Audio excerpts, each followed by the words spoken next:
The False Redemption of Logan Paul and Never Ending Grift by friend of the motherfucking show, Jabri. Jabri came out with a 45-minute docu-series on Logan Paul never actually redeeming himself. I have to pee really quickly. I'll be back. We just want to make videos and put them on YouTube. Sometimes these videos might be like really stupid. I have hiccups, sorry. What we have here today is a blowhorn. But we got good news, guys. We're coming back.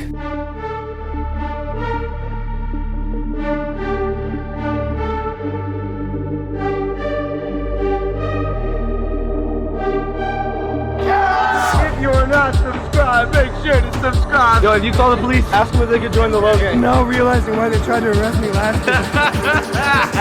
Oh boy. Oh my God.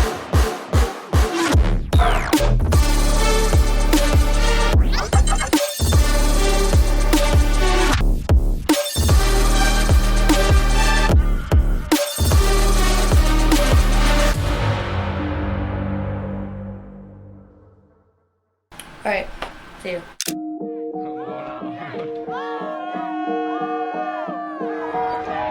Hey!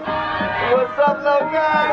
In March 2017, one of Vine's most notorious superstars greeted a crowd of screaming children from atop his $1 million apartment. I'm gonna set this up. I want to get you guys some socks. Yeah. But he didn't plan to just give the kids free socks. Unbeknownst to his fans, Logan Paul had devised a plan to prank his most loyal supporters into thinking their favorite influencer just got assassinated in front of them. I'm not making this up. Explaining at the beginning of the vlog how he wanted. Wait, that sounds kind of cool. Oh my God, what the fuck? Why is... I know this man. This is Austin Mills. I play basketball with him. To mess with his fans waiting across the street, Logan clarifies the Low Gang is about to witness his murder. The 14-minute video features Logan and his band of cronies buying a $70 prop shotgun and setting up a fake blood sprayer behind a giant window where all his fans can get a clear... Okay, this is kind of fucking... I mean, it's like real fucked up. It's real fucked up. But also, at the same time, it's like kind of funny. Am I crazy? Don't yell at me, but like if they weren't kids, if he didn't do this to like children, it'd be pretty fucking sick. Your view of what they think are Logan Paul's final moments. Yeah, someone in the chat said this correctly, but if Jerma had done this, like, you would fucking eat it up. They're publishing an Instagram story where he says there's a maniac in his building. Logan can be seen thinking up all the other ways to make the stunt seem as real as possible. The murder is real. Oh! You know what I'm gonna do? I'm gonna hold my fake vlog camera so they think I'm just vlogging them instead of like waving and stuff. Let's get some Maverick socks for the low gangsters. Yo! Oh, as he steps toward the window, vlog camera in hand, a masked man brandishing the shotgun approaches Logan from behind before shooting him in the back point blank. Blood splatters all over Logan and the window as our man slumps against the glass and slides to the floor. Yo, that's awesome. His friend props him up one last time, making sure the kids can get a good look at their hero's bloodied corpse. Shrieks of confusion and disbelief ripple across the crowd of preteens. What the fuck? Also, crowd of preteens and then there's a whole ass adult, okay? This dude played basketball for Baylor, dog. What the fuck's he doing in this video? He walked on to Baylor. Oh my God, that's hilarious. Unable to process what they just saw before Logan gets back up to address the audience once more. All right, here we go. Hey, I'm okay.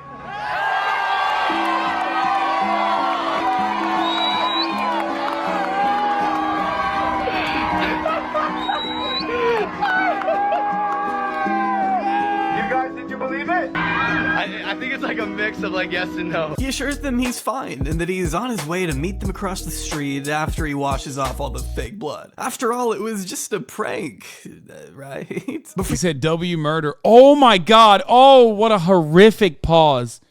Oh, jeez, Lord mercy. That is, that's more traumatizing to the kids than anything else, really. What the fuck?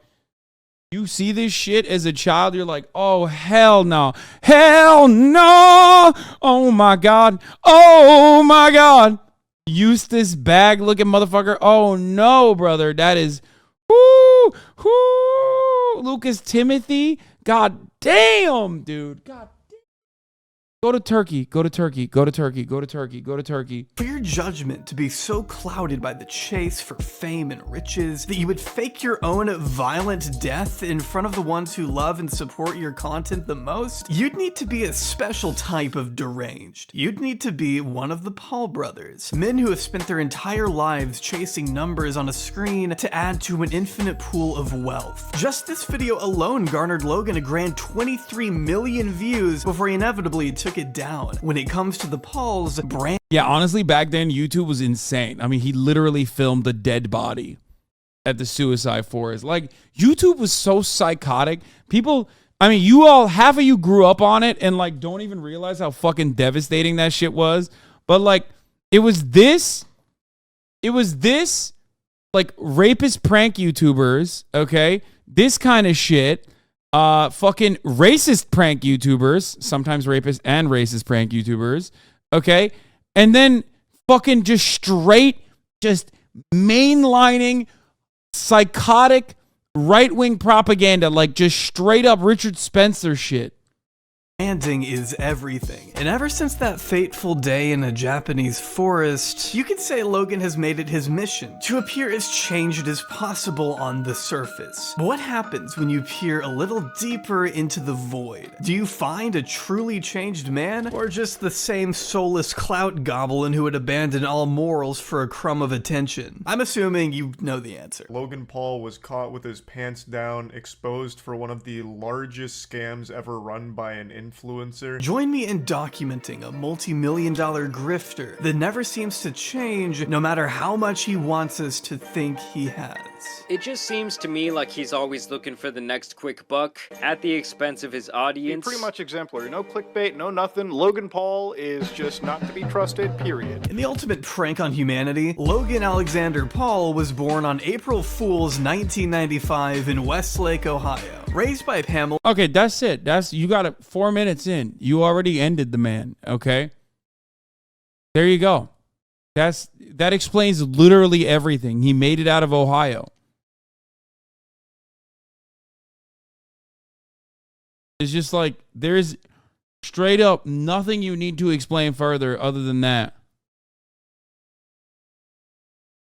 And Gregory Paul alongside his younger brother Jake, who you may or may not potentially have possibly heard of. We've done a lot of dumb things. This is the dumbest thing we've ever done. As much as I'd love to tear into both these goofballs, I only have enough patience to cover one scam artist at a time, so I'll have to pace myself. Growing up outside of Cleveland, Logan's outgoing personality was bound to land him in front of a camera at some point. By 10 years old, he had already picked up a hobby of photography, which evolved into making videos in his early teens, uploading archaic vlogs of their sports teams to YouTube in the very early days of the site. But nothing truly caught the attention of family and friends until they began shooting funny little sketches and pranks. We are going to test it out right now. It's pretty loud. These early videos were posted to a couple joint channels the boys shared by the names of Zoosh and L-Dog and J-Slice, which you can still find remnants of all these years later. For the most part, these videos consisted of a preteen Logan filming whatever wacky concept popped into his still developing brain. Looking back, it's not hard to see Logan's personality shaping into the one we know today. Can I have an order of some? With, Sorry, what's that? an order of some. Okay. Can I have How many of those would you like? 3? 3 of a somewhat? What? What was that again? An order of... Wait, I'm not done though. Okay. Can I have a drink,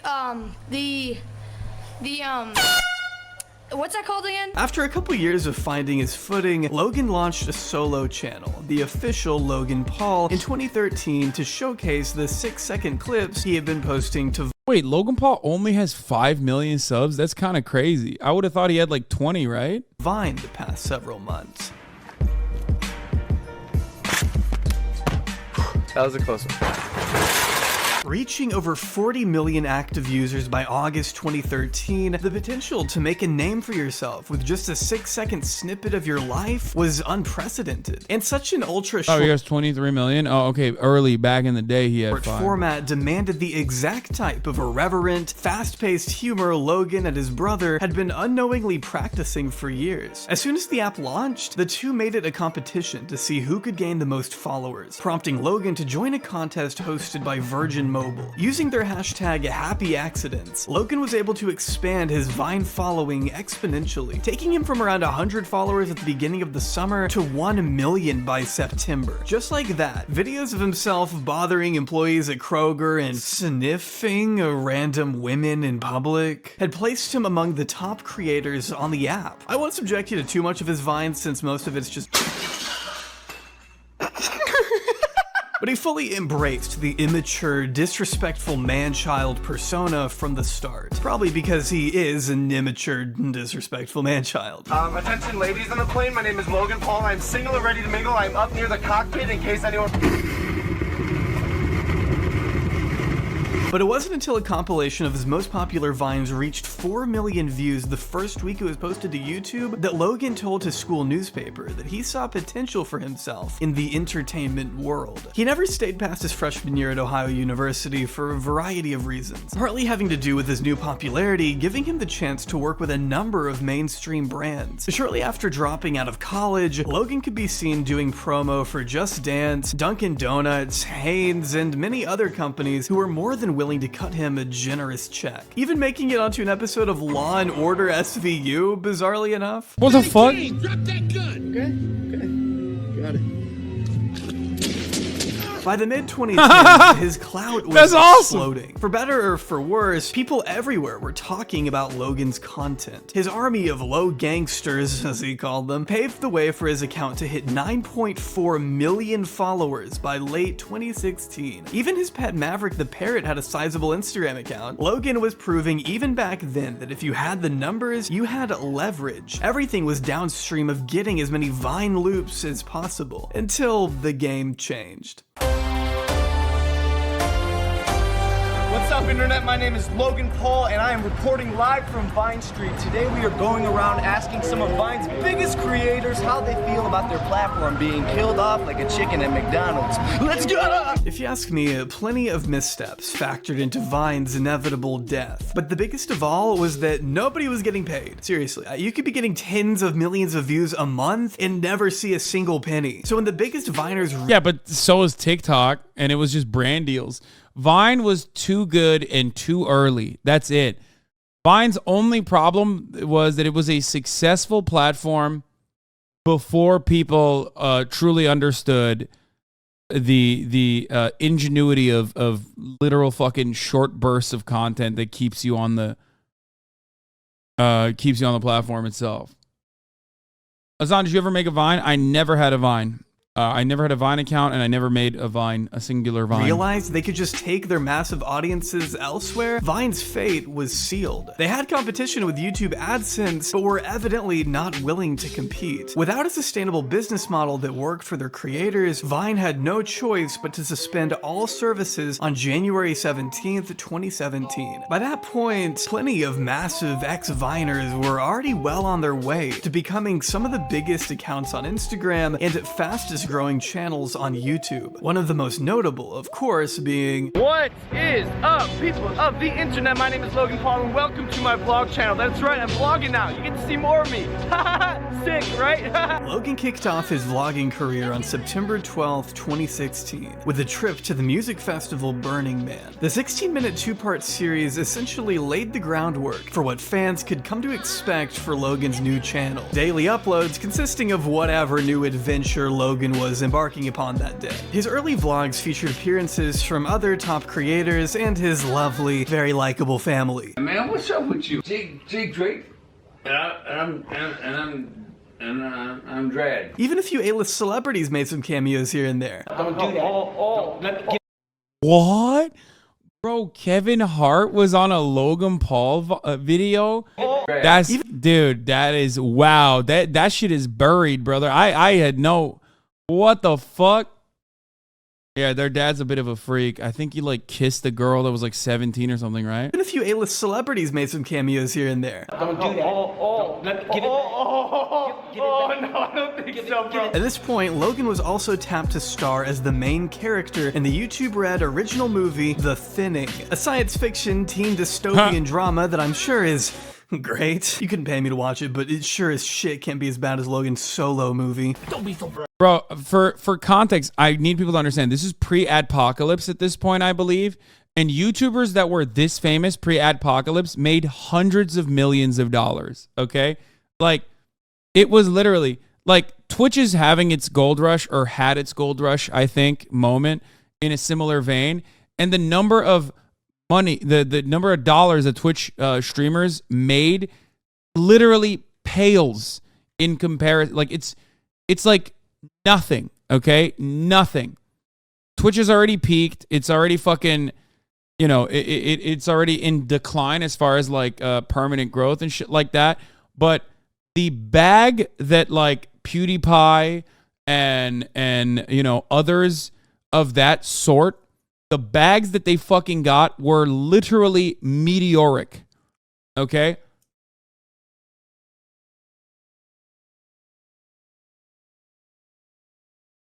They did not make that much money. I worked at a major network and had access to all their financial data, maybe 20 million max. No, I don't believe that. I think all of the YouTubers that were like literally banging at that point, you're talking about AdSense money. It's not just AdSense. Remember, Adpocalypse took away a lot of the ad revenue, but also, no, it wasn't 20 million. It was more than that. He's wrong. 20 million is a lot. 20 million is a lot, but you're wrong. It was more than 20 million, okay? It was 20 million back then, maybe, but even more than that, in my opinion. But we're not talking just AdSense. Bro, he just said Logan Paul is a Vine star. As a Vine star, we're getting Dunkin' Donuts and Pepsi deals. Okay? PewDiePie is a 100 millionaire. Lamau, no shot. You think PewDiePie is not worth 100 mil? You're crazy. This is before we talk about the fucking... Before we talk about the merchandise. There's... Dude. We're talking merchandising. We're talking ad revenue that was like big dollars on top of that. We're talking fucking literal fat brand deals.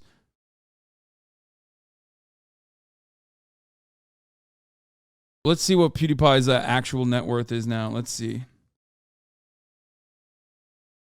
I mean, none of this is going to be real, obviously, but yeah, it says it's around 40 million. No, I don't believe that. I think they just say that for every content creator. There's like, oh, it's probably 40 million.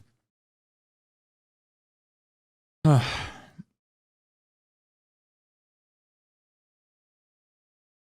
worked for a company that wanted to hire him, and his fee for a 10-minute video was $750K. Yeah. I don't think people get how much these guys were justifying, like, in contracts. Be naive, please. My name is Penis. As per usual with daily vlogging, Logan was constantly needing to up the stakes to keep his audience watching, which for the most part were actual babies. If you watch just a couple seconds of any of these vlogs, you can tell Logan deliberately geared his content towards a much younger demographic. From the editing to the way he spoke, the colors, the titles. I mean, this stuff must have been crack for middle schoolers, which makes it only slightly awkward when you have videos like "My boy hooked up with my mom." I can barely say that with a straight face. Oh, you called? Yes, I did. Yes. But first, a word from our beautiful sponsor, Raycon. Raycon crazy. provides premium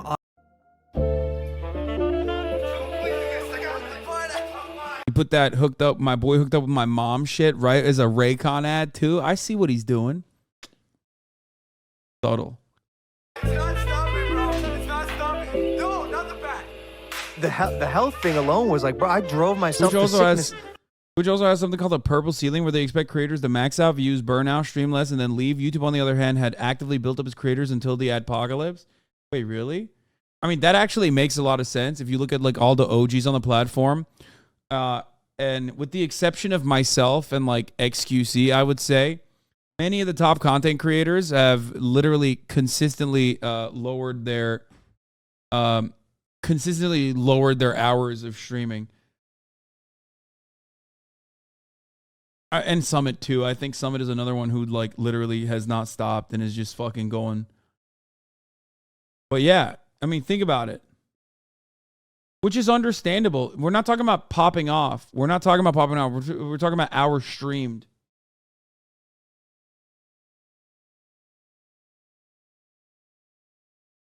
Of course, Shaw pops off. PewDiePie is not worth 100 million. I mean, this Reddit, I can't believe I'm going to Reddit for this, but like, it does make sense. PewDiePie net worth, according to Google, is 30 to 50 million. His net worth, according to Bing, is 40 million. His monthly earnings are upwards 406,000. His yearly earnings are upward 4.8 million, according to Social Blade. And Social Blade yearly earnings are like insanely fucking vast, but it's like usually probably closer to the higher side. Monthly earnings are, according to Nox Influencer, his yearly earnings are around 800,000. Top two most viewed videos, Bitch Lasagna made $4 million. Congratulations, made $2.9 million, which doesn't make sense. How the fuck is that even possible? And totaling at 93.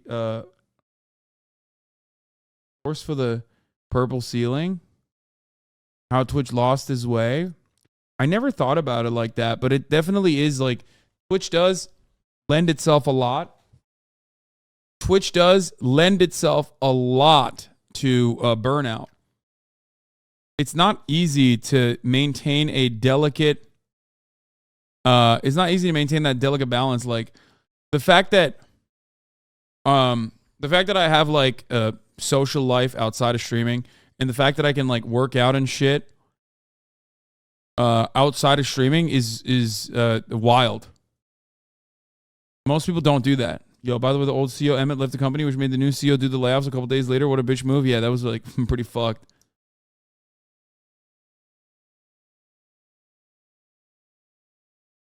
I remember PewDiePie was making more than 50 million a year. Back in the day, he responded to a video to a commenter that asked if he made around that, and he said something like, "That's cute," and 2014. I don't know if that was the exact year, but was a good year. You're able to do that because you neglect those gaming frogs. If I could easily game and maintain a similar audience, if I could easily game and maintain a similar audience, I would probably do 12, 13, 14 hours. It'd be worse for me. It would ruin my life probably. I would never stop. I'd be like fucking full-blown XUC shit. Like once a month I was sick. He came over to do a writing session with me, and I knew he was sick. Yeah. And I'm like, yo, you should be like just relaxing. And I'll never forget, he's recording and his nose just starts pouring blood. And I'm like, oh, fuck. And he literally just goes, oh, I'm so sorry. Wipes it, goes right back into it like nothing just happened. And I was like, yo, you're sick. Bro, I would get nosebleeds. I would throw up.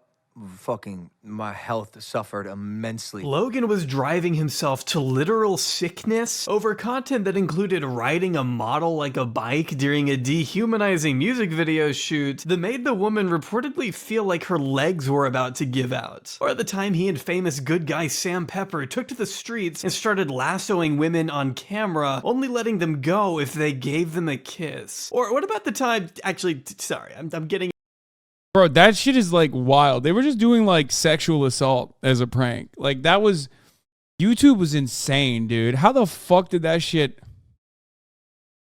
I think that's why I'm so fucking understanding of like content creators fucking up, because I'm just old and I come from a very different era, right? Where like what I saw when I was like also a young up and coming content creator trying to fucking talk about like progressive politics on the least habitable space you could possibly do that in, I just saw so much unhinged, insane shit. Not to get all like back in my day, but like the internet grew up in many ways very quickly. Like what you are seeing on Kick with what Aiden Ross is doing and shit was incredibly commonplace on YouTube. Like it was just on the forefront of YouTube. Okay? Like what Aiden Ross doing on Kick is like seen as like a weird thing. People are like, yo, that guy's a weirdo, right? Like what happened? Like he's doing like weird ass shit. That was super normal on YouTube, like main page shit.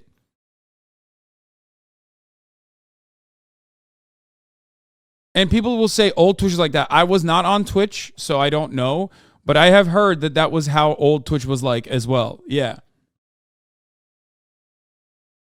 Lowest common denominator outrage content? Yeah, 100%. Ahead of myself. One of his more popular videos to gain attention at this time was when he fixed his color blindness by throwing on a pair of special color correcting lenses and staring into the sun. Okay, I'm about to put on these glasses that are gonna cure my color blindness for the first time in my life.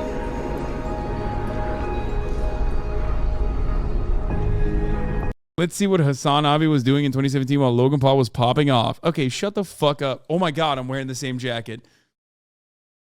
And the same glasses. I literally look better now.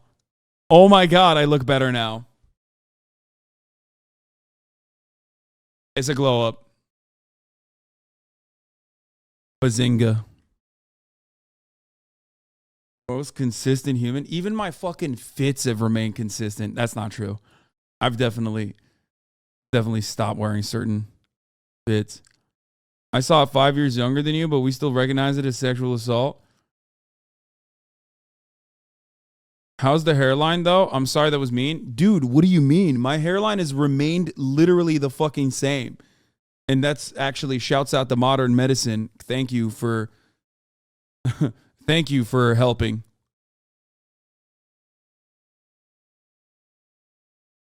Did you change buttons? Oh, actually, it's not the same jacket. It's a different jacket, but it's still a fucking denim jacket, I guess. Yeah. Blow up? Yeah, dude, money has that effect. True. I mean, that definitely plays a role. I had more free time to work out back then than I do now, but I think my diet is better. It used to have point, now the hairline is straight.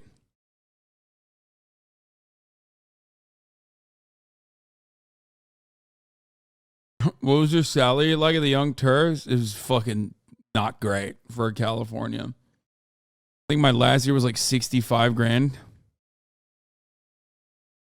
And I was generating millions of views for them. So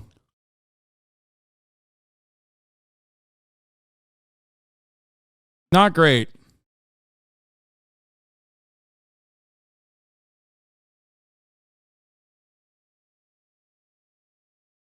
Why are you bat chesting me?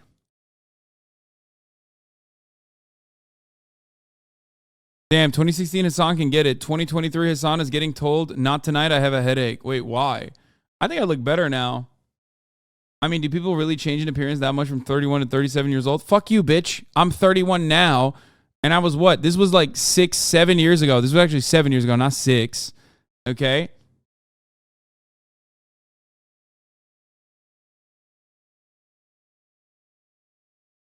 You looked great for your 30s in that pic. Shut up.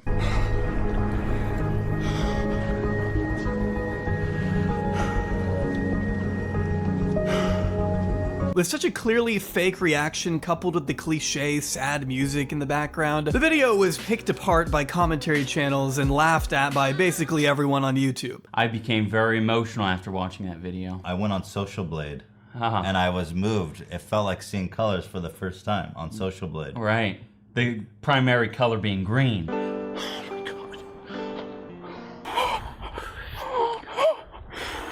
It's wild to think that, like, I mean, both of these dudes have dramatically changed their worldviews over that period of time too, I think. But it wasn't for another year that Logan finally admitted to embellishing things. Some dude named H3 was just roasting, and I was new to YouTube, right? Some dude named H3? Yeah, bro, you don't know who fucking Ethan Klein is? Like, come on, brother. Oh God. Okay, dude. I didn't know anything. I was just a Vine kid, and so we made this colorblind video, which I've said this before. I am colorblind, but the video was incredibly embellished. So I put on these glasses. Bro, no change. I didn't know that. I didn't know the that. sky was zero, and I had a moment in my mind. I was like, "We're at the Getty Museum. I have to fake this." So I was like, all right, I put my acting chops to work. The music comes in. The music comes in. You're a motherfucker with music, I'd have bro. made up the most melodramatic thing ever. While he is actually colorblind, unable to see green and red color pigments, the glasses did nothing, and his reaction was entirely hyped up for the tens of millions of views he got. Because Logan... Oh, he's saying back then he didn't know, but still Ethan was more popular back then? Yeah, Ethan was literally more popular back then. Come on, dog. Come on. Didn't care if people knew it was fake. He didn't care if people made fun of it. Logan cared about the hundreds of thousands. Brother, he had 22 million views. Ethan and iDubbbz on that video had 22 million views, okay? Of dollars that came from having such a viral moment captured on tape. He relished in the articles it generated, the debate it sparked. Logan at this time wasn't setting out to be some saint always true to his word. He was an actor, concerned with becoming the biggest entertainer in the world. And he was fine with making a few critics mad in the process. It didn't matter if he were liked, just as long as he was being talked about, and most importantly, making money. And in order to do both of those things effectively, he decided to be... Logan Paul's editor has a YouTube channel where he talks very seriously about editing, and I can't watch it without laughing because I know he's talking about editing this. To be honest, like, I think, like, editing is still editing, you know what I mean? Even if it's shit, he's making Logan Paul watchable, so... Be a jackass. Oh, what the? Oh, you know? Oh, what the? I want to thank you for inventing the theory of relativity. Hey, umbrella, Ella, hey, hey, hey, mi amigo, arigato, konnichiwa.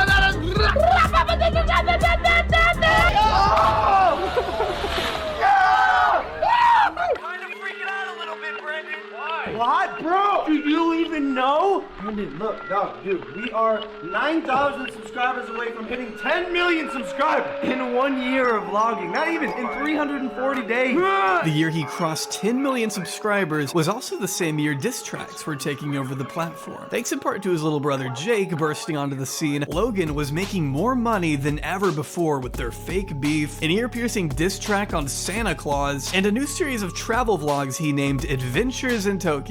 You know where I'm going with this. Deciding to take a trip to Japan in late 2017, Logan and his friends were determined to use their vacation to... Now that I've been to Japan, what this piece of shit did in Japan is so fucked up, okay? It's even more fucked up. He tarnished a beautiful nation, okay? Just even more unforgivable. Asia as a gold mine of new content. And none of it has aged well. Thanks for letting me touch your dog. Okay. Tokyo! In Japan, Logan made sure to kick his annoying frat boy persona into high gear, being obnoxious in traditional Japanese clothing because it's funny or something. How far can we take this? In the video Kicked Out of Japan, Logan can be seen running, screaming through a market before washing his hands with holy water from a temple on account of holy water being for people who are real pieces of shit in life. No idea what that's supposed to mean.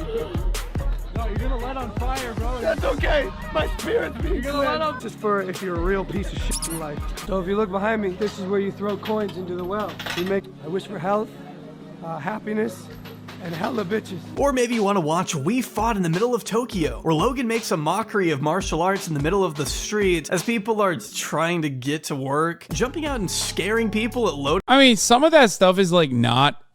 God, I can't unshake my content skull. Like, every step of the way, I feel like Logan Paul, if he didn't push it to the next fucking level by doing like unimaginably cruel and fucked up shit, would have been still a majorly successful content creator without any of the fucking controversy. Like, he always had to just like go up to the fucking limit and then way past it.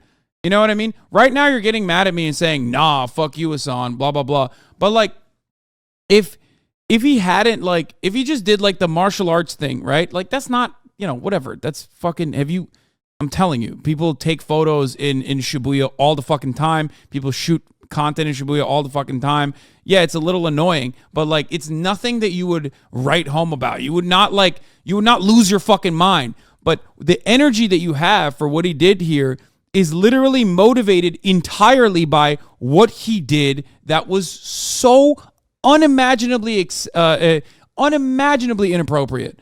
Like dehumanizing, awful, like just completely fucked up, which is the Suicide Forest stuff. If he was just like running around and yelling, that's still fucked up. Okay? If he was running around and yelling in the marketplaces, like washing his hands with holy water, all that stuff's fucked up. He shouldn't do any of that. But like that's pushing the boundaries. That's pushing the boundaries beyond what is acceptable.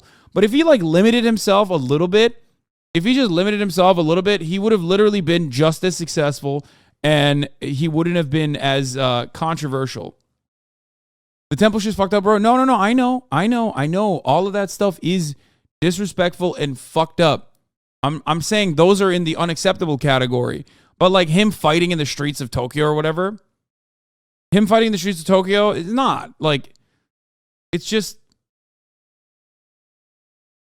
You mean if he wasn't him at all? Just as successful? No, I think he would have been.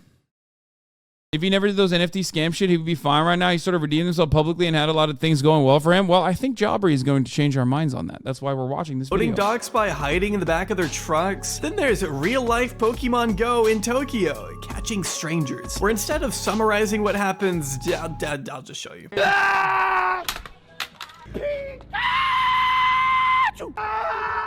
Honey, get him. Oh, you've been got. Wake up, we got trouble with the cost and merch to sell. Toyota, I choose you. No.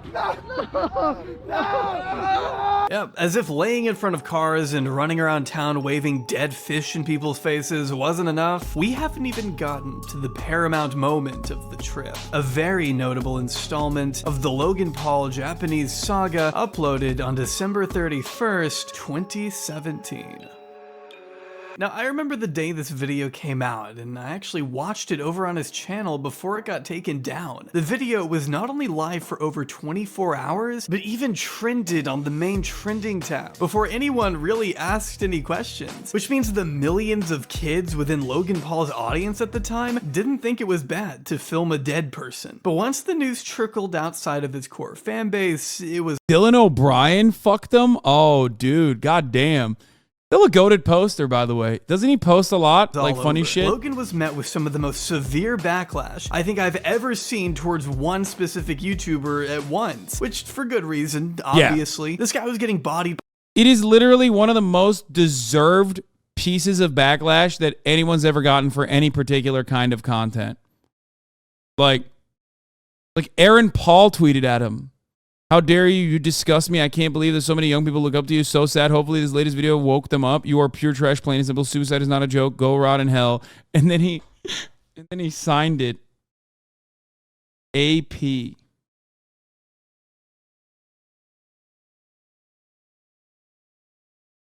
By Jesse Pinkman and the Queen of Winterfell, for God's sake. That's how bad this was. Even my parents learned the name Logan Paul thanks to an SNL skit. Already auditioning candidates, got some prospects. Logan Paul. As expected, the entire YouTube community took up arms against the guy they finally had a good excuse to hate. I don't think there was a single person defending Logan Paul over the age of 6, but that didn't stop him from putting out one of the worst notes app. Bro, he literally went on Good Morning America to apologize. That was so crazy. What a fucking era, dude. What a fucking era. That was, yeah, someone in the chat said that was before he became the main character on Twitter, before Twitter had that like as a culture. Love that. Yeah, the notepad apology. apologies I've ever read to this day. Dear internet, I didn't do it for views, I get views. I did it because I thought I could make a positive ripple on the internet. I've made a 15-minute TV show every single day for the past 460 plus days. I love everyone. I believe in people. Peace. #Logang for life. Somehow that piece of shit got over 100,000 likes, but regular people still weren't buying it. That's a hard thing to do. It's even like hard talking about it right now with you, because up until that point in my life, it was really only wins. It was only success. It was only consistent growth. Logan's second apology, this time in the form of a video, remains one of the most disliked YouTube videos to date. Not necessarily because of what he said, as this time he actually apologized to the individuals he should have mentioned in his previous statement, but more so how it all came across. Despite his best efforts, people still didn't believe his sincerity, and the apology kind of became a meme after that. I mean, whether he was genuine or not, it still came across like a hostage video. I made a severe lapse in judgment. I've made a severe and continuous lapse in my judgment.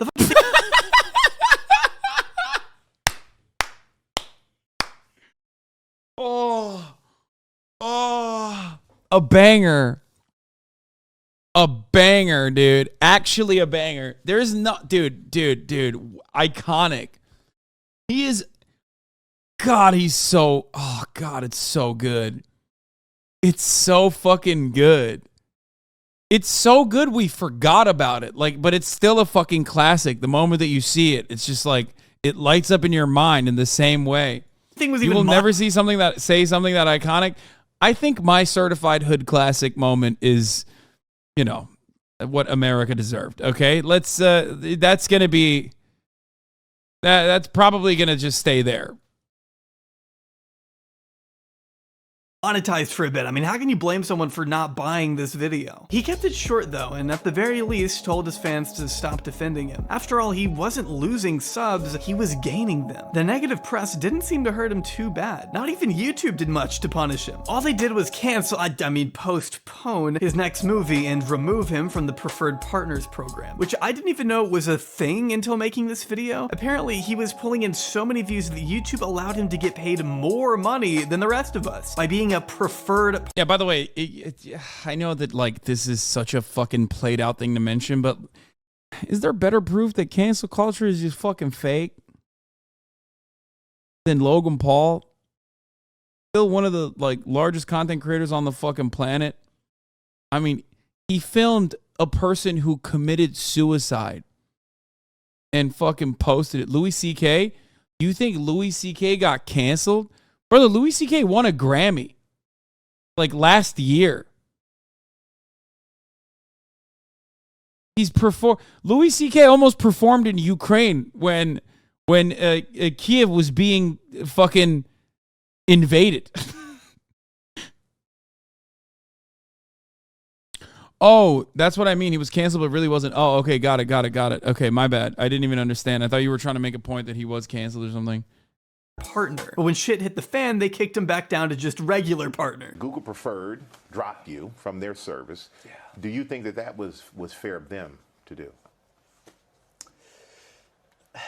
I understand that they needed to take a stance, and while I don't necessarily maybe agree with it, I do respect it. Gee, how is he gonna make it by without all that extra money, I wonder? The only good thing to come out of this whole disaster was his next video, where he did make an attempt to at least give the spotlight to people with a closer connection to the subject. It, at the very least, exposed a more positive and impactful message to millions of people, and I have to give credit where credit is due. But judging by his next upload 10 days later, it didn't seem like he really learned much. After the disgraced YouTuber has been spotted across the country, hiding his face from paparazzi and seen swallowing his tears on social media like a little baby backpacker. Hold up, disgraced?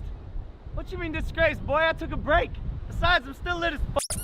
What other YouTuber you know can take a 3-week break and still gain 1 million subscribers? Boy! It still felt like a joke to him. Also, it did not help that he made headlines again for tasering a rat corpse not even a month after the forest incident. Like, why was he even doing this? He even made fun of his reputation as a controversial YouTuber in a bizarre Fox News interview. Just so you know, I am an ex-controversial YouTuber. That's it's no longer me. I know that. If I'm being quite honest with you, I'm the fastest YouTuber. I'm the fastest entertainer on the planet. I could be talking about running. Running. I could be the quickest man on the planet. I'm everywhere, baby. I'm everywhere. I'm everywhere, and I'm nowhere. I'm like a ghost. And I'm betting $100,000 that I'm the fastest man on the planet. I'm the fastest man on the planet. Yeah, but I will say my expenses just surpassed my income for the first time ever.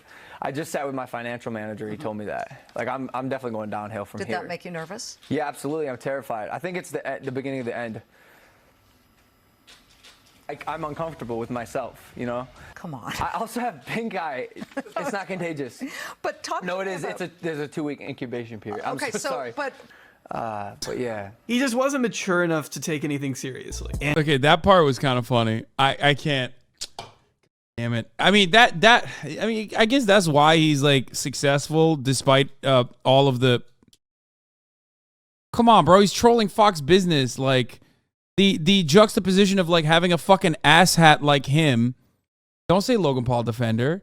No, having an asshat like him is just like on such a uptight, stupid fucking platform like Fox Business is of course going to create shit like that. And it would be a while before he could truly rebuild his reputation in a way that mattered. But he sure wasn't going anywhere anytime soon. I'm sure you've heard, fight has been confirmed, the contract has been signed. August 25th, London, I am officially fighting KSI. Is it gonna be a fight though? Shots fired. I'm not gonna underestimate the kid, right? I'm taking it very, very... Influencer boxing had been heating up since fall 2017, escalating when Joe Weller was beat by fellow British personality KSI in a highly publicized match in February 2018. In a post-fight interview streamed live to over 20 million people, KSI made the following call-out. Jake Paul, Logan Paul, any of the Pauls, I don't care. Which came as no surprise given how Logan and by extension Jake had become the most hated people, not just in America, but on the entire internet. Jake was put on the undercard to fight KSI's. Yeah, I'm not gonna lie, I think Logan Paul has any sort of reputation because of KSI. Legitimately thought KSI Logan would not have gained shit back as fast as he did. KSI saves his career 100%. I think so too. KSI has been, for as far as I understand, I'm sure he's a YouTuber, so there's plenty of fucking awful things that he's done too. Every YouTuber has. But by the metric of YouTubers, if you're like measuring him towards like in comparison to like other YouTubers, he is relatively unproblematic, I think, or at least the outlook is that maybe because he's from England, that they don't see him as like a problematic content creator. And he had a very good, guys, stop writing shit, about, he had a rape face controversy, but he changed a lot. Yeah, I'm stating that the Sidemen, KSI, maybe because they're on the English side of YouTube, okay, have been able to stay away from like Logan Paul levels of controversy, which, at the time was very fucking commonplace. We're talking about YouTubers that went to jail and shit. Like, you're crazy. We Brits aren't as unhinged or unscrupulous as you Yanks. Yeah, really? Talk about Sam Pepper for a second. Fuck you mean, bro? No, there were plenty of fucking awful... There were plenty of awful British content creators as well, but they came to America. His younger brother Deji, while Logan stepped up to accept KSI's challenge. As we know from prior instances, Logan considers all press good press, and by then his reputation was at its lowest point ever. He could certainly stand to benefit from some media attention that wasn't just, hey, remember that vlog that guy did? You just said, yeah, rape face, but nothing seriously. No, what I stated was like, these guys were all doing fucking awful shit. Okay, they were doing awful, awful, awful shit for the most part. And I'm talking about why KSI is not seen as like a problematic content creator, because like it didn't Like that was not seen as big as a fuck up by the broader internet audience. Not only that, but I'm pretty sure he's not like, he has grown a lot as a person, not only as a content creator since then anyway. Yeah, I'm talking relative to other content creators of similar sizes at the time. Yeah. Regardless, everyone on the planet anticipated seeing these two dudes completely knocked on their heads. Except Jake, of course, beat Deji, and Logan's match went to a completely underwhelming tie, which turned into a rematch the next year where we finally got that satisfying ending. The event kicked off a trend of influencer fighting that's both revived boxing and generated a fuck ton of money. But most importantly, it's helped keep Logan in the public eye. He didn't just fade into the woodwork, he was on everyone's screens. Again. From there, he continued pumping out vlogs as his channel surpassed 20. Real Chad, serious question. He said, did you talk about the shooting? I just got here. What do you think? I mean, just take a breather and just think for a moment. Do you think I talked about the shooting that happened today? What do you think? We're 7 hours and 51 minutes into the broadcast.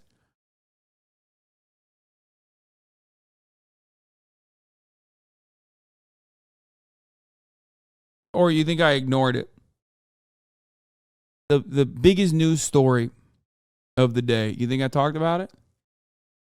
I'm gonna go pee. 20 million Think about subscribers. He made sure to effectively use the attention he was already getting to his advantage, culminating with the launch of his popular weekly podcast, Impulsive, which is a pretty smart name, I have to say. Logan Paul sought to usher in a newer, more subdued side of his personality. From the beginning, the show was always meant to be a deviation from his high-energy, child-guided vlogs and sought to capitalize on an older demographic capable of listening to more nuanced, multifaceted discussions. No!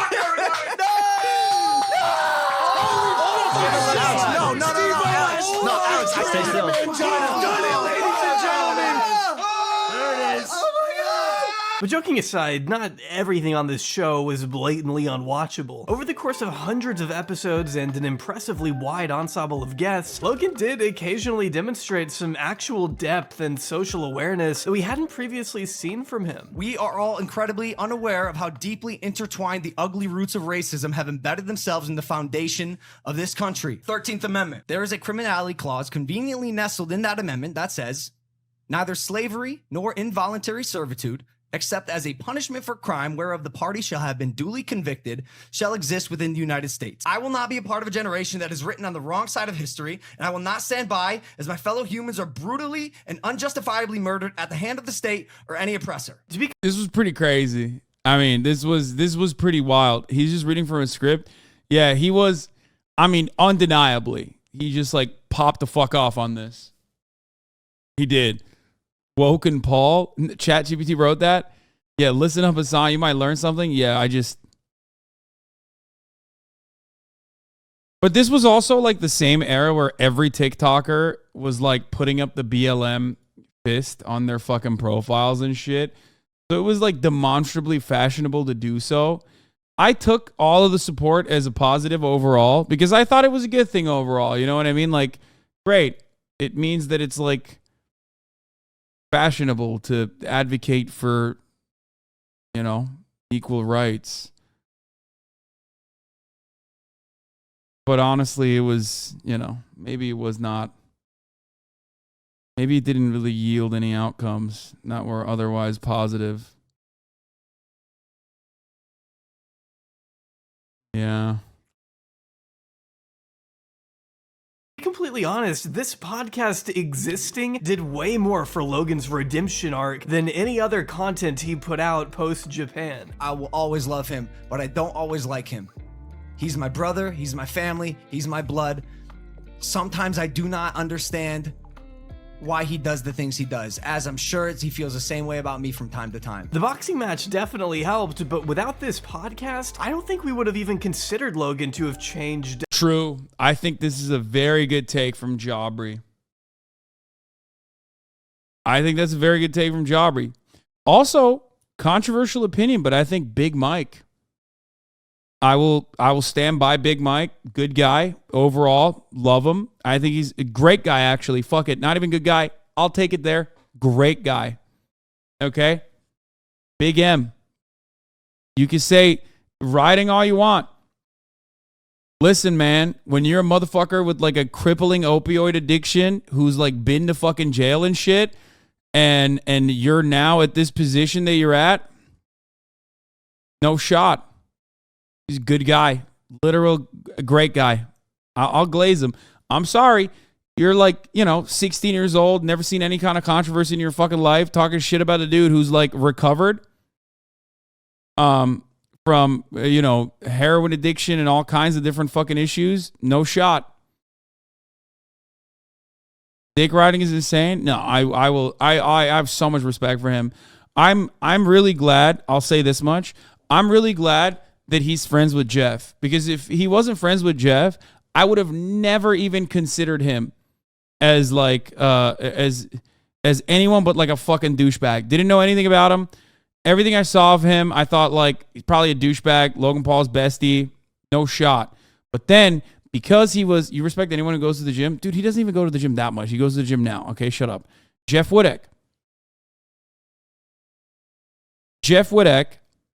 Love Jeff. Okay, love Jeff. Great dude. I think he's a good guy as well. Another guy that like looks like a douchebag, but is actually a great guy. Very funny too. Okay. Jeff is very good friends with Big Mike. If you want to know what a Big Mike is like in real life, if you thought he was a fucking douchebag, just like I did, watch the Fear and podcast that we did with him. And I think you will develop you will find a newfound appreciation for him. I mean, ironic because like literally one of the parts is where is it? Big Mike's Turkish hair plugs. Is Big Mike a douchebag? Is like literally part of the conversation. Yeah, great episode. One of the best ones we've ever done. Holy shit, I completely misjudged Mike. One of the best episodes, hands down. It's so heartbreaking to hear all of their experiences with addiction. Yeah. He's not a... Did you think he was a douche before he came out in practice? No. It was because of... I explain it in the podcast as well, but it was because of his relationship with Jeff that made me reconsider whether or not he was actually a fucking douchebag. And then when I had him on the podcast, I was like, oh yeah, he's actually a great dude. Like, he's a well-intentioned person. Or read his book. It's genuinely really fucking good, called The Fifth Vital. Yeah, about his story about recovering from addiction. It's a New York Times bestseller. He also has never done any of the crypto and scammy shit, for the record. I mostly thought it was crypto and scammy shit. No, he's never done any of that. So also remember that. Like, a lot of why people think that Big Mike's a douchebag is because of his friendship with Logan Paul.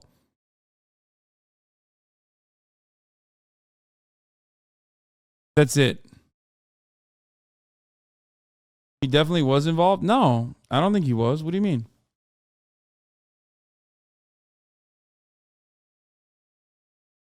He seems cool. Why does Shaq get bent when he likes certain people? Why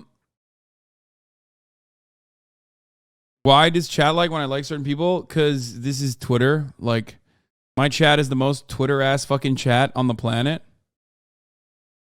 And that's it. It literally, it's just like a manifestation of like the most annoying fucking aspects of Twitter every day as I like whip the chat and its uncharitability all day, every day, non-fucking stop. That's it. It's just like people rad-libbing because they can't like stop being rad-libs even at the top of the hour when there's a 3-minute ad break.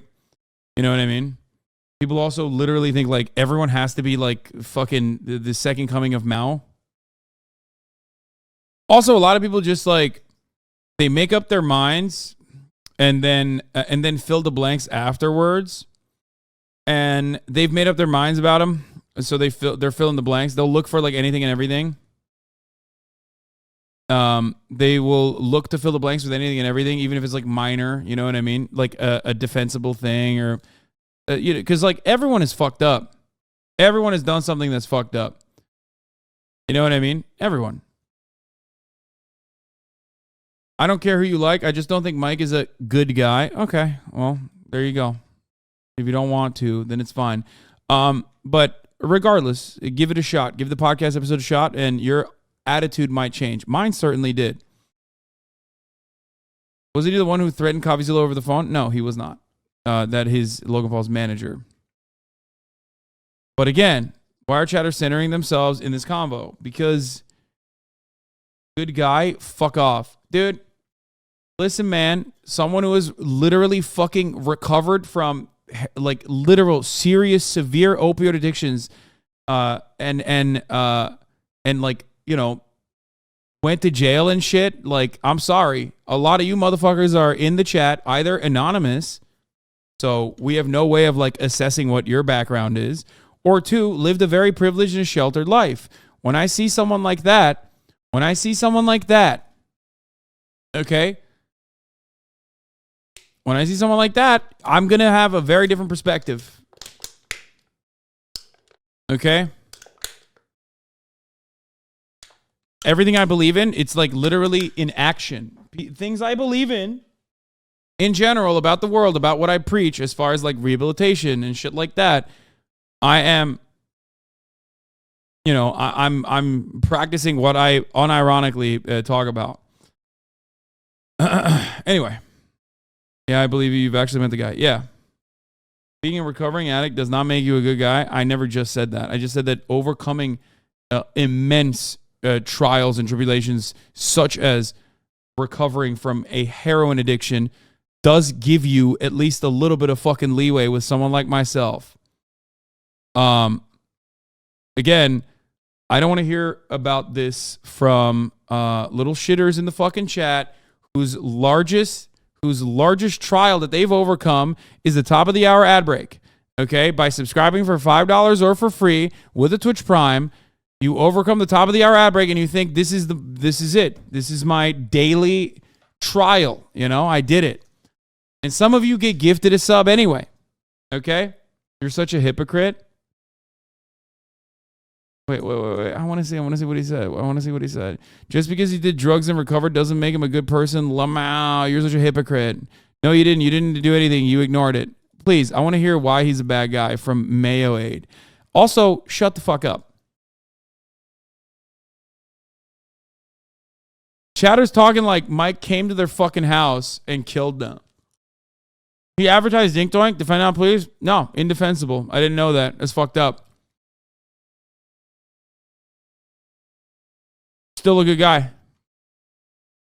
What do I always say? Sometimes good people do bad things. Okay. Addressed it. Are we happy? Moving on. He didn't really, though. Doesn't matter. Ethan asked him about Dink Doink. What did he say? Why does chat want him to be such a bad guy? Chat not only wants him to be a bad guy, chat is now going to go through the phase that everybody does, okay? They want to go through they're going through the phase of what everyone does, which is, not only do I have this bias, but I'm going to try and justify it now by taking like the least charitable physical possible opinion. Okay? You can't. I think it's fair to be skeptical and not take your word at face value. Chad is probably scrubbing his Twitter right now to like look for dumb shit that he said. Never said he's a super smart guy.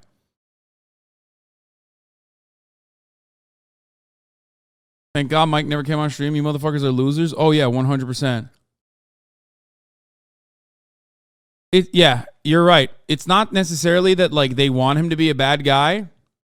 I think it's because they want to be right. Whoever said that in the chat, you're right.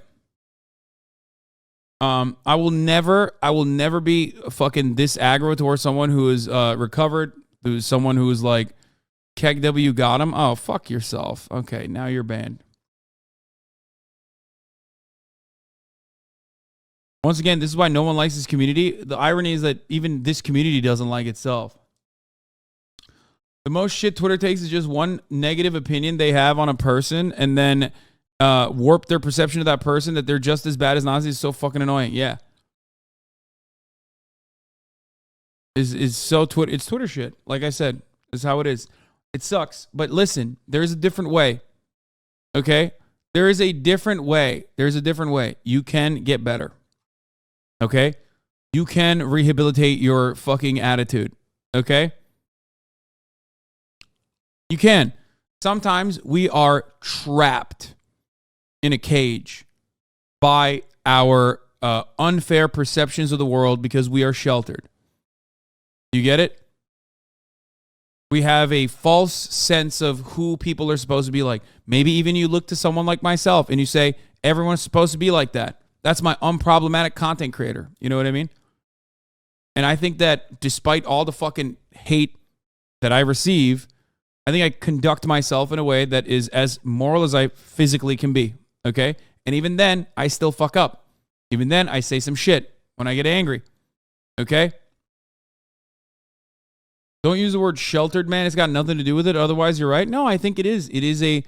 This is the perception this is the perception, this unfair categorization of human beings that only sheltered people can have.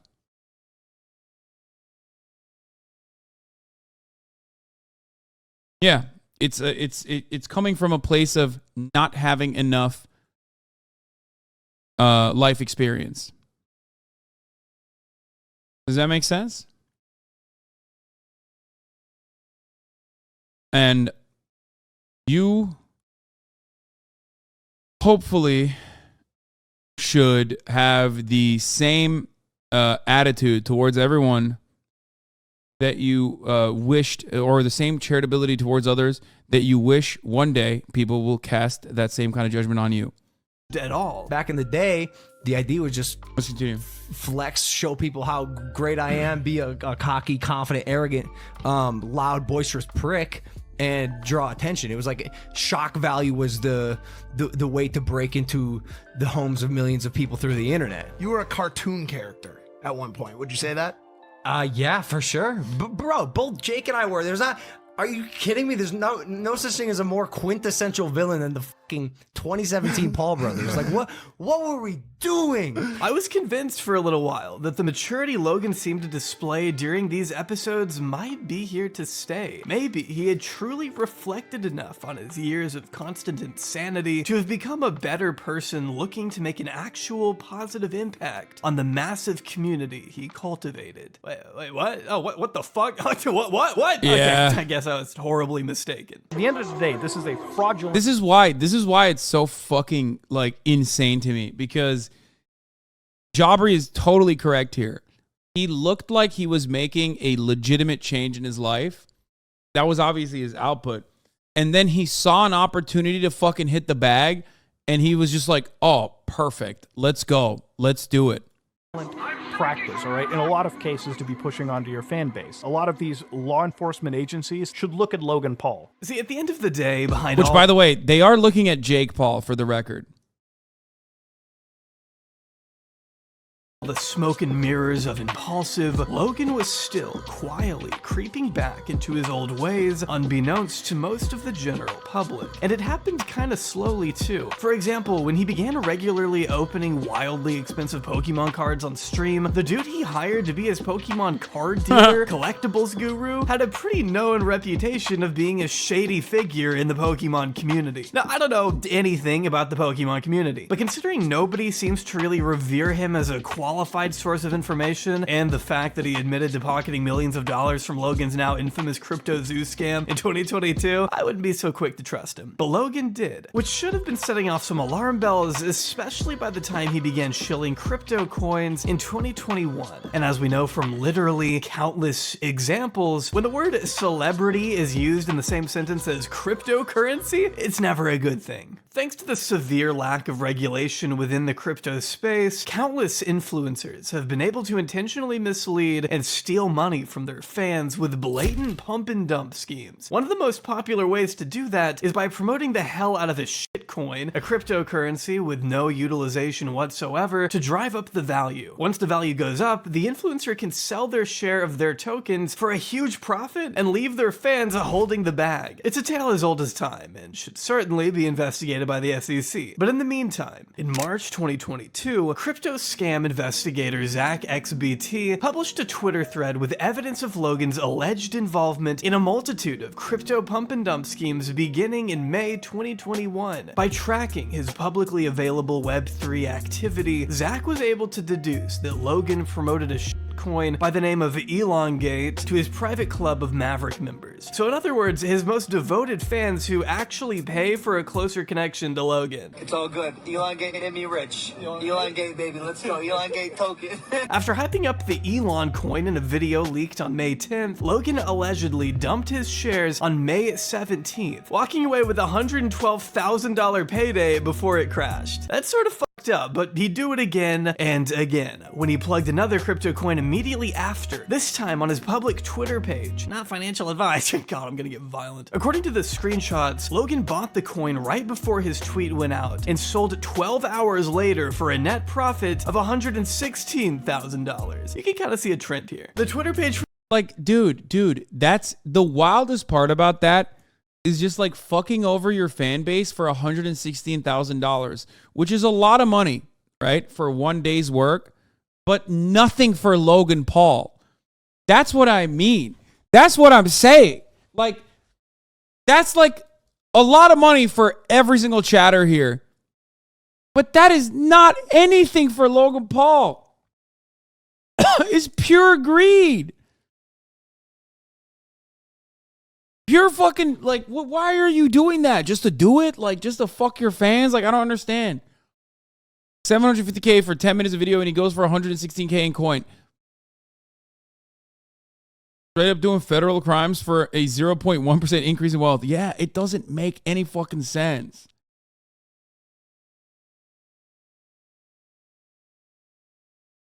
for this particular coin hasn't been active for over a year. I said the anti-Mr. Beast method. Yeah, Mr. Beast. Yeah, literally. It's just like today I scammed. Today I scammed all my fans out of $100,000. So he's clearly not doing it for anything other than money. If this was really a project he believed in, he wouldn't have sold 12 hours after telling us he believed in it. Then, by the time Logan's You want to know why he did that, by the way? For people saying, why would you fuck your fans? Which other reason you have money? Because he can. Because he can get away with it. That's it. As simple as that. I think, like, he just doesn't care. And it hasn't ruined his career, so it doesn't matter. He's, like, signed with the fucking WWE. He does a lot of shit that actually could basically change his reputation entirely. Okay? Like, completely. And yet he just doesn't, like, he does the shit that is actually good. Okay? And then he has to literally, are scams not considered career ruining? No, man, not in America, not in 2023. In general, like, it's just not. Clearly. Grab of a fight with Floyd Mayweather rolled around that summer, Logan was paid in free crypto tokens by the company Emacs, which he then turned around and sold for an easy $70,000. It's worth noting here that, of course, Emacs is its own scam that's been involved in 2 lawsuits to date, so no idea how they even became a sponsor, but that's another story, I guess. Mr. Beast does it for clout, so who's really worse? Logan by a lot, yeah. Dink Doink, which I've actually talked about on the channel before, but in light of what's happened since, it's wild that he ever got away with it. To further avoid accountability, he tried to say the Dink Doink mascot was the one who invented the coin, as if that makes any sense. In no surprise to anyone, despite all of Logan's forced promo for this thing, Dink Doink fell flat on its face. The Twitter page hasn't been active for a year, and the domain name is currently up for grabs. Gee, it would really suck if someone bought it and uploaded this photo to it. God, I would really hate that. The most egregious part of all of this was that we had to suffer through these painfully unfunny skits that half-assedly ripped off South Park for some reason. Dink Doink, you're my favorite coin. Oh, it's not. He didn't do it. I thought he actually did it. He didn't do it. On my chest, yeah. I don't know. That the whole time felt like a fever dream. But little did we know then that Dink Doink was only setting the stage for a more sinister grift that stole millions of dollars from hardworking investors who made the fatal error of trusting Logan Paul. He's like, I actually do have a project, excited to announce it. It's called CryptoZoo. It's a fun game. They called it a fun game that earns you money. They're going to sell you these two things. Eggs is NFT, and then there's a coin aspect to it. The eggs will then hatch into animals that will earn passive zoo tokens. Does that make sense? No. Immediately following the backlash from Dink Doink, Logan bizarrely decided to fling himself into a new project that for sure this time wouldn't be a scam like all the other ones. Instead of a coin, Logan was going to try his hand at NFTs, an NFT game to be exact. And just in case you thought this was just like any other NFT pyramid scheme where you throw your hard-earned money into a void in exchange for a shitty JPEG of a cartoon lion, Logan assured on multiple occasions that this was something different. Dog, I'm not the fucking bad guy here.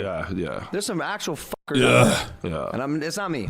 Like, I'm here to build, to be an honest builder. Logan cares extremely deeply about his audience, loves his brand, doesn't have This is the most irredeemable part of Mike, okay? Which I will admit. That's it. This is it. This is the reason why I thought it was a douchebag. I didn't even watch this video, but like that's literally why he rides him so hard. Scam to make money. Which is kind of understandable. I think like Logan Paul dramatically changed his life. You know what I mean? Guilty by association is why people hate him. I mean, guilt by association, but also he does ride for him. I know what I'm building. I know I have a good heart. I know where my head's at. I know I've fucked up a lot. Also, remember, that's not before the scam. That's after the scam, for the record. So it's not like he's like participating in a... he's not participating in like a cover up or anything. He's just, he's being a meat rider, which he is. He is a meat rider for Logan, for sure. But I've learned from all of it. Ideally, you would buy their in-game cryptocurrency, Zoo. They could be used to purchase NFT eggs, which you could then trade or hatch into animals to be bred with other animals to create your own god-awful abominations. So you could breed a panda with an elephant to form a panda-elephant hybrid. Exciting. But the rarer an animal is, the more Zoo tokens it's worth, and ultimately the more you can sell it for in the end. The idea is that you should be able to make money off these stupid images. One of the major polls was that CryptoZoo came complete with its own set of original handmade artwork. If one Google image reverse search didn't reveal that to be absolute bullshit too. We handmade art for the past 6 months, bro. Approval, very specific notes, 10 different artists making art for our project. A development team that has to be wizards. See, because Logan assumes everyone around him is an idiot, guess he thought he could mash together already existing Adobe stock photos and pass them off as original work without people knowing. It's a weird thing to lie about, but who am I to expect anything from this guy? If repurposing stock photos was the worst part of this entire project, I don't think it would be that big of a deal. But wouldn't you believe it, CryptoZoo, the brand new trailblazing NFT project that Logan promised you could make money from, doesn't work. Never has, probably never will. Very this shocking. Damning discovery was of course made by the SEC of YouTube, CoffeeZilla, who spent over a year meticulously picking apart Logan's hilariously convoluted scheme, only to expose it to the world in late 2022 through a 3-part series garnering nearly 20 They aren't being just Twitter idiots. Even if Logan Paul made Mike, he still supported and justified a scam. Mike regrets that a little bit. He said that on H3, but he still wrote a scammer and people can hold that against him. Yeah, fucking kill him then, dude. I don't give a shit. You guys are fucking annoying and you would not behave this way in the fucking real world. That's the point that I'm making. This is why I say you're sheltered, okay? Like that's my point. You're making my point right now. Trying to re-justify it over and over again is not going to change my perception of not only Mike, which, whatever, you don't like him, who gives a shit, but like it's not going to change the way that I fucking experience the world and what I want to get people to behave like, okay? That's it. Like, go outside, touch fucking grass, think about the ethical considerations that you lend to members of your family and members that you meet on a daily basis, people that you think in the real world are like good people overall. It is never going to be the same metric that you apply to random dumbasses that you see on the fucking internet. That is actually my point, okay? Do you get it? That's it. You are behaving in the incredibly draconian American fucking mentality, the brain rot that is also part of the reason why our carceral state is always justified. Is always justified. Like, you make things that are totally redeemable out to be irredeemable. Why? Because you started off with the same biased, preconceived notions that I did as well. It sucks. You know? It's just, it is what it is. It's like, it's very weird. It's a very weird attitude to have. But it is one of the most important parts of you know, having a compassionate approach to others. Does that make sense? Okay, we get it. You like a scammer, move on. No one wants to kill or arrest him, but he's still not a good person. Like, this is what I mean. I don't give a fuck whether you like Mike or not, okay? I just want to make one thing clear. I don't like you because I don't like your attitude. That's what it is. You're so smarmy and so annoying and, surprisingly, sanctimonious. You know what I mean? You and others that behave like this make it feel like the left is completely unapproachable because we are so hopped up on our own fucking farts, like all the time. You know what I mean? And guess what? Much like Rhonda Stinky, those farts are stinky as fuck to the general population. Okay? It's really, really annoying. It is. You make this project of trying to make leftist politics, progressive politics more palatable, infinitely more unapproachable by behaving this way. You know what I mean? It just sucks. And I hope you can change, just like people can understand. What? Hasanabi, you didn't get her opinion when forming your opinion about him? Yeah, I didn't. Which was good. I'm glad that I didn't. The fuck? Yeah. Exactly.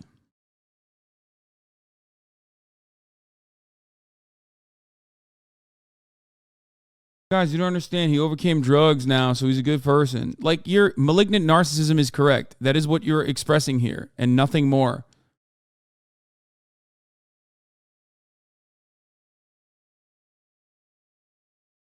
I mean, I think that chatter was joking, but this one is not. Very frustrating. We're not even talking about Mike at this point. We're talking about a fucking attitude shift that needs to happen in pretty much every community, but especially this one. Okay? Stop. And this is, for the record, not even defending Logan Paul, who has done a fuckload of indefensible shit. Okay? It's just odd. I don't know. I wish people would be like a little less annoying, you know? Just a little bit. Just take a breather and be like, is it normal to fucking despise this person to the degree that I despise them? Does that make sense? Just take a step back, be like, is it normal? Or is it coming from a different place? Like, my anger, is it justified in a vacuum?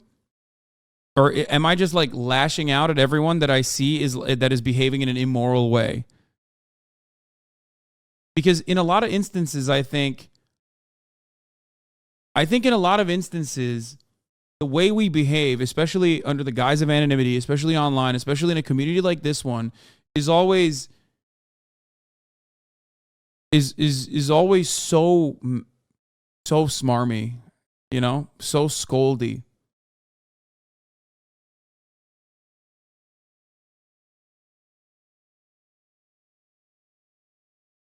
Million collective views and some embarrassing responses from Logan, which we'll get into in a bit. Coffee's investigation highlighted CryptoZoo's disappointing launch day, which resulted in people who paid with Ethereum unable to even open the eggs they had already purchased. See, despite over $2.4 million worth of CryptoZoo eggs being sold on the first day Logan announced what they were working on, people couldn't actually play the game when it finally launched. They couldn't access it, making the value of Zoo plummet within 24 hours of going live. This obviously raised questions from people who sank tens, if not hundreds of thousands into the project they were told would make them money. I'm excited to launch my game. You keep using and you just did it again. You keep using a word there.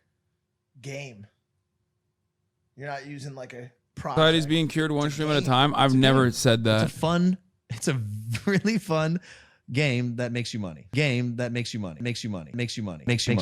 But instead of Logan or anyone addressing what was going on, they were all silent. Logan quit promoting it and never commented on it again. Instead, he moved on to another NFT project. I came up with an idea.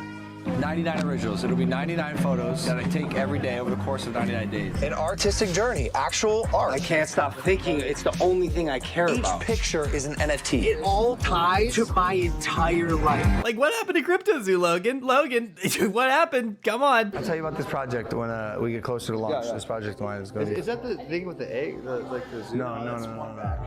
Okay, this one's This one's going to be, this will be crazy I've ever done. I guess Logan was ultimately hoping people would just forget the massive investments they made. But I mean, Coffee talked to these people and it's He not rides like they him lost so chump hard. change. I lost around $50,000 in CryptoZoo. I lost $40,000. I lost around $15,000 US.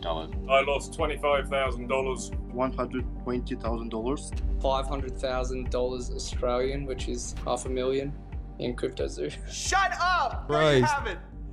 Yeah, 500K. Logan had some explaining to do, along with the rest of his team, who consisted of Logan's manager, Pokemon Boy from earlier, and a pathological liar who embellished his entire resume, lying that he once helped Man, the this was a crazy fucking saga. Coffeezilla really fucking ripped him.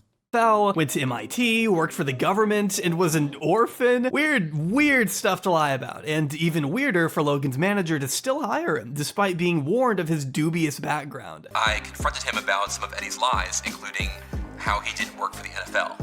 Jeff told me he doesn't know much about the NFL, but he knows about the business world, and so Jeff and Logan were going to continue working with him. And as Coffee spoke to more people involved with the project, things began to look even more concerning. I'd suggest you watch his full series since it goes way more in depth than what we'll be covering today. I'm sorry, bro. 500K loss with crypto scheme is economic Darwinism at that point. Yeah, there's got to be a cutoff. You know what I mean? Like, it's a weird thing because like you're still scamming people, so you're still worse than the other guys. But like they're all literally fucking. It's oh my god. Today, but to summarize, Coffee was eventually given leaked screenshots of Logan and friends organizing CryptoZoo from the start. These guys don't deserve to be scammed. They're vulnerable people who believe the pathological liar. No, chat's not all that ruthless when they fucking say that, like, no, they don't deserve to get scammed, but like, they are definitely, come on, man. No, they're fine. They buy gas station chips. Like, come on, brother. Like, this is one of the. It's still inappropriate. It still should be illegal. But you got to realize that, like, at a certain point, a lot of these guys think that they're going to be giving the bag to someone else, and then they end up being the bag holder themselves. That still doesn't mean, like, they don't have to be perfect victims, right? But like, they are dumb as fuck still. And if you read through I'm still going to make fun of them. You know what I mean? These messages, it's blatantly clear that they didn't care about anything other than making themselves richer. We already knew that was the case. Logan and his manager actually held on to their coins, but Collectibles Guru and the pathological liar we mentioned earlier made millions at the expense of the people Logan promised would be able to play the game. They couldn't, and some got entirely fleeced. Logan has since promised to refund these victims as a part of a 3-step plan he announced after Coffee's video, which is good if it happens, but it's also important to note that Logan would 100% not have done any of that had he not been criticized relentlessly by multiple huge personalities. And we know this because of Logan's first horrific response to Coffee, where he apologizes for nothing and attempts to absolve himself completely of any wrongdoing without actually providing any counter arguments to Coffee's points. Like many on this platform, you have successfully used my name for views and money. While your work used to be impartial, your addiction to clicks has clouded your judgment. Oh my god, that was so bad. Very real repercussions. Coffee, that's a bold statement. Do you have anything to back that up, Logan? Spoiler alert, no. Logan was more interested in digging himself into an increasingly deeper hole. For example, when Coffee interviewed CryptoZoo developer Zach Kelling, who claimed to have not been paid for his work, Logan responded with, "Oh, that guy? Yeah, he's actually a criminal. And so is this guy. Basically, I hired a bunch of criminals to make this prized game I supposedly care a lot about." He spent time in prison for multiple felonies, who has turned out to be a professional con man, fooled billionaires, the Mormon Church, the owner of the New York Yankees, and now Me. Which really isn't the greatest defense in the world. If you're saying these people can't be trusted, why did you hire them? Did you vet them before? I guess that's what I get for trusting the team that I relied on to vet and manage Eddie's hiring process. Oh, right, yeah, that was somebody else's job, not you. Just because there are multiple guilty parties here, it doesn't make Logan innocent, who was rightfully called out for overseeing such a disastrous project. This saga was so funny. I can't get over it. It's so good. Has a big part and a massive, massive cross to bear. Each one of them scammed the project in their own way. It was his job to check the team, to make sure that everyone is working together, to make sure that he is giving the funds of the people that put it into his project under his name to people that he actually trusts. If the team failed to perform, that's Logan Paul to blame. Remember, it's only after he'd been called out that he claimed to be working on bringing the game back to life. A year of radio silence followed by sloppy, angry responses due to a massively publicized series of exposés doesn't make it seem like you're acting out of the goodness of your heart. It's a PR move. You know you're a bad scammer when even Andrew Tate is dunking on you. So what is your view on that whole CryptoZoo situation? Because CoffeeZilla is doing an investigation at the moment and it is quite gripping, isn't it? The dude's a clown. He's a person who doesn't care about his fans. He just wants to make as much money as possible off the back of people who watch him. Logan's obviously a brokey. Didn't you do that? You know, aside from the sex trafficking, allegedly.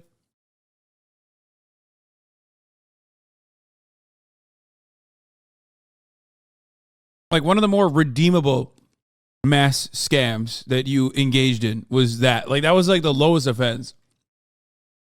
Which is, by the way, for the record, still pretty fucked up. Like still very, very, very fucked up. But, you know, in comparison to how fucked up the other shit that he did, it comes across like almost, a low level offense. Not very top G of you.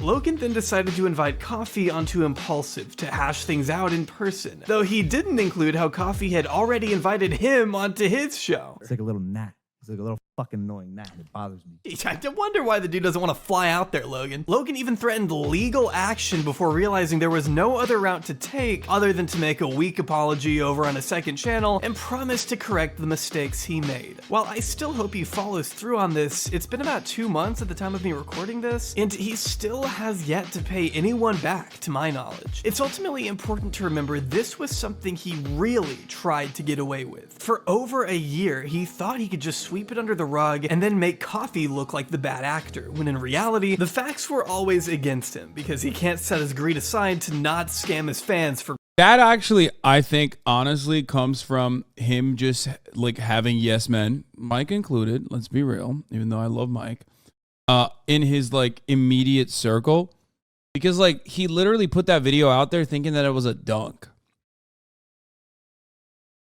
which was so wild. Like he thought, like he had to delete that, but like that was so embarrassing that he thought that that was a fucking dunk. Like he was like, yeah, I'm gonna fucking destroy CoffeeZilla. For 2 seconds. I don't even really know why he did this. The guy is already making tens, if not hundreds of millions from other endeavors. It blows my mind to think he needs to resort to petty crypto scams to pay the bills, but I think it's mostly a testament to the person Logan is and has always been. But what's the goal? I mean, bro. Jeff told Ethan he saw that video before and told Logan it was perfect. Oh, God, that's not good. One word answer, money is a scoreboard. It's a game to me. Where do you rank on that scoreboard? You know? How many billionaires, how many self-made billionaires are there under 30? It can't be more than 10. Yeah. Exactly. You know? That's cool.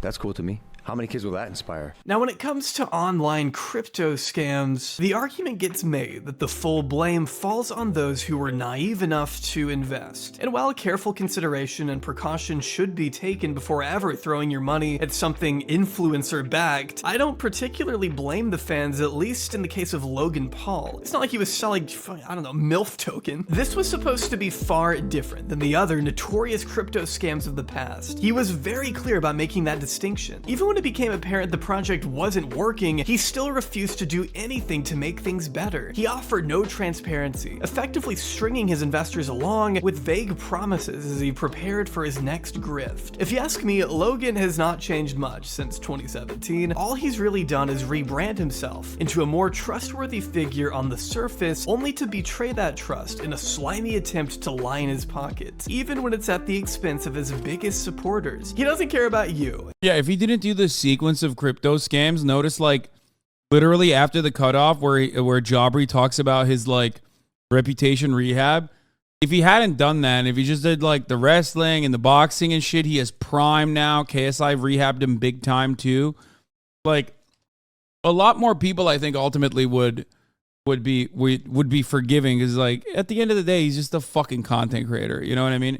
It's what you do with your output that matters, and his output is like literally just his output would have been fine, but my man is just addicted, dude. He's addicted to scamming. All right, he doesn't even really care about the hate he gets, so long as enough of his core audience is still there to manipulate. Now, I'm a proponent of second chances. The occasional fuck up is normal and understandable, so long as you use it as an opportunity to reflect and grow. Learning from your past is fine, is part of being a human. But Logan threw all of that perceived growth out the window this past year, just for a couple dollars he would have already had if he had never. The funniest part is he didn't even get to make money.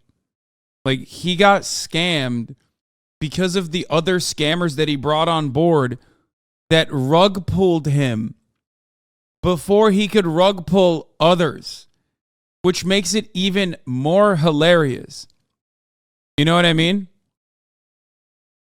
Like, he didn't even make money off of it, which makes it even funnier. Like, he lost money because he got scammed because he brought on other scammers to do the scam with, and then they scammed him. Done any of this. It's such a bizarre move, I just don't get it. He isn't worthy of your time, your trust, certainly not your money, and after so many failed chances to redeem himself, I wouldn't blame you if he wasn't worthy of your forgiveness. But some of the diss tracks still bang. Friend of the show, Jabri, with an absolute banger, folks.